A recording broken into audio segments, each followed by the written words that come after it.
তো মুসলিম, আমি ইসলাম সাথে করে নিয়ে যাব, ইসলাম বাদ দিয়ে আমি সেখানে যাব না, যাব নাকি? আল্লাহ রাব্বুল আলামিন পবিত্র কুরআনুল কারীমের ভিতরে বলে দিয়েছেন, কুল্লু নাফসিন যায়িকাতুল মাউত।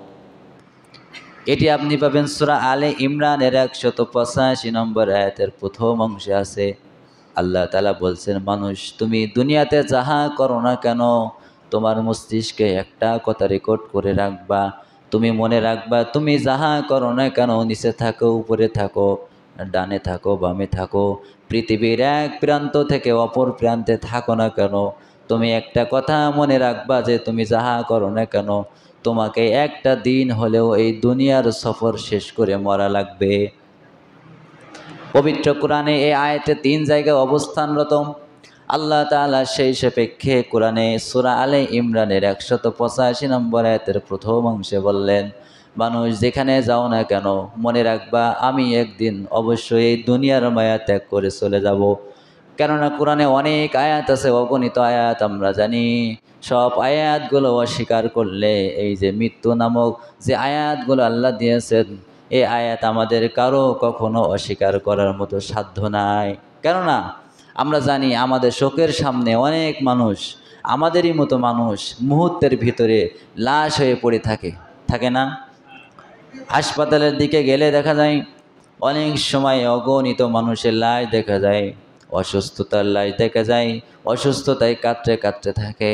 কিছু সময়ের মধ্যে আমাদের চোখের সামনে মৃত্যুবরণ করে, এমন অহরহর ঘটনা আমরা দেখতে পারি।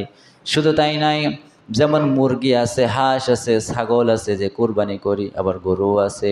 মুহূর্তের ভিতরে আমরা দেখতে পারি একজন ছাগল যদি কুরবানি করা হয় বা জবাই করা হয়, কিছুক্ষণের ভিতরে দেখা যায় আমাদের চোখের সামনে ছাগলটা এমন আকারে ঝটপট শুরু করে দেয়, ওই ছাগলের কষ্ট দেখে অনেকের চোখেও পানি চলে আসে। তাহলে মৃত্যুটা এমন জিনিস, মানুষ হোক, গরু হোক, ছাগল হোক, পশু প্রাণী হোক না কেন, আল্লাহ তাআলা বলছেন, মানুষ তুমি যেই জায়গায় থাকো না কেন মনে রাখবা, তোমাকে একদিন এই দুনিয়ার মায়া ত্যাগ করে ওই কবরে চলে যেতে হবে। আল্লাহ তাআলা এই আয়াতটা এখানে বললেন যে আমি যাই করি না কেন আমাকে অবশ্যই একদিন আল্লাহ তাআলার কাছে, আল্লাহ তাআলার ডাক দিয়ে আমাকে ওই কবরে চলে যেতে হবে। আল্লাহ রাব্বুল আলামিন তারপরে বলছেন, ওয়া ইন্নামা তুআফাউনা উজুরাহুম ইয়াউমাল কিয়ামাহ। বান্দা এটাও স্মরণ থেকে যেন ভুলে না যায়, মরণের পরে দুনিয়াতে তুমি যাহা যাহা করেছো ওই কিয়ামতের ময়দানে আল্লাহ তাআলা তোমাকে ওই ওই ফল হাতে তোমাকে ধরিয়ে দিবেন। বলেন তো দেখি, দুনিয়াতে যদি আমরা আম গাছ লাগাই, কাঁঠালের আশা করি, তাহলে কি পাবো নাকি? পাবো? লিচু গাছ যদি লাগাই, তাহলে আল্লাহর কাছে বলি, আল্লাহ একটা লিচু গাছ লাগালাম, বছর খানিক পরে 2টা আম দিও, পরবর্তী বছরে না হয় লিচু দিও, আসবে? দুনিয়াতে আমি ভালো কাজ করব, ওই আখিরাতের ময়দানে ভালো কাজের নেকি পাবো।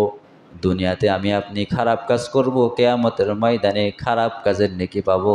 খারাপ কাজ যদি করি আমি আপনি গুনাহের আমলনামা নেব, আর যদি ভালো কাজ করি, সৎ কাজ করি, আল্লাহ তাআলা অবশ্যই আমাকে আপনাকে ভালো কাজের ফল, নেক আমল হাতে ধরিয়ে দিবেন। এজন্য আল্লাহ বলছে, বান্দা দুনিয়াতে যেইখানেই থাকো, যে অবস্থাতেই থাকো, যেই কাজই করো না কেন, এটা মনে রাখবা তোমাকে মরতে হবে। আর মরণের পরে এই আদ-দুনিয়া সিজুলুল মুমিন ওয়া জান্নাতুল কাফির, আদ-দুনিয়া মাজরাতুল আখিরাহ।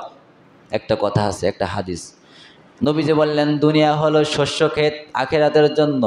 যেমন আমরা মাঠে ফসল ফলাই, সিজন শেষে কিছু ধান পাই, ফল পাই, ফল পেয়ে যেমন আমরা আনন্দ করি, নবীজি বলেছেন দুনিয়ার জীবনে তোমরা থাকবা যতক্ষণ, আমল করবা ততক্ষণ। কেননা আখিরাতের ময়দানে যখন যাবা, দুনিয়াতে যতদিন থেকেছিল ততদিনের আমল যত করবা, আখিরাতে ওই ফলগুলো তোমরা পাবা।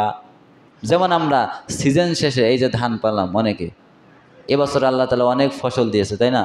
বছরে 30 মনের থেকে আল্লাহ বেশি দিয়েছেন। তো আমরা যেরকম আমল করব সেরকম ফল আমরা কিয়ামতে পাবো। আম গাছ লাগায়ে লিচুর আশা করা যাবে না। এজন্য সম্মানিত হাজিরিন, বিবেকের প্রশ্ন, দুনিয়াতে থাকবো যতক্ষণ, আল্লাহর বিধান মেনে চলবো ততক্ষণ, রাসূলের হুকুম মানবো ততক্ষণ। এটা আমার আদেশ না আল্লাহর আদেশ? বলেন কার আদেশ? তাহলে আমি আপনি যাহা করব না কেন মাথায় রাখবো আমাকে অবশ্যই মরতে হবে। আর মরার পরে চিন্তা করবেন দুনিয়াতে আমি আপনি যাহা করছি না কেন এই কাজ কর্মের দ্বারা কি আখেরাতে আমি আল্লাহর কাছে মাপ পাওয়ার যোগ্য। এরকম একটা চিন্তাধারা আমাদের থাকতে হবে। না মরে গেলে চিন্তা হবে নাকি? চিন্তা এখান থেকে করতে হবে যে আমি যে কাজকর্মগুলো করি এই কাজকর্ম করা দ্বারা আখেরাতের ময়দানে কি আল্লাহ আমার অবশ্যই মাপ করবে কি না, এরকম চিন্তাধারা আমাকে আপনাকে থাকতে হবে।